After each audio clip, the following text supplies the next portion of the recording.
De stikstofkaart uit Den Haag is net tapasbaar op het Ameland, vindt de LTO van het eiland. We hebben hier nog 11 melkveehouders, 3 vleesveehouders. We hebben nog wat schapenboeren en heel veel hobbyhouders. En moet je voorstellen dat er nog een paar boeren wegvallen. Nou, dat zou enorme gevolgen hebben hier voor de rest en voor het landschap. Je ziet dat de weidevogels zitten bijvoorbeeld bij de boeren op het land. Nou, dat zou dan kunnen verdwijnen. En wat dacht je van bijvoorbeeld een dierenarts die hier op het eiland hebt en de melk die opgehaald moet worden? Je hebt wel een soort van vaste kritische massa die je hier op het eiland behouden moet blijven. Mensen mogen ook wel stilstaan bij de dingen die wel goed gaan.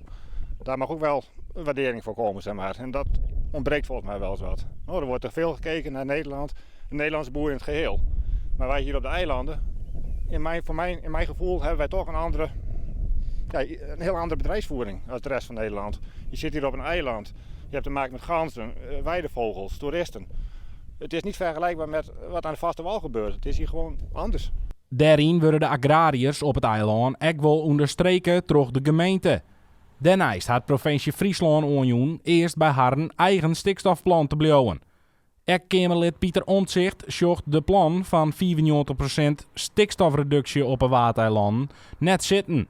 Boeren op het eiland staan wel ieper voor vernijing en innovatie, maar worden voor een pad houden door de 10.000 gewassen die het eiland elk jaar ronddogen. Wat zie je nu gebeuren? De wintergans die blijven tot eind mei zitten. En nu zie je de laatste jaar dat je eigenlijk niet meer die koeien in april kan weiden. Ook niet meer in mei, maar dat het al bijna naar juni gaat.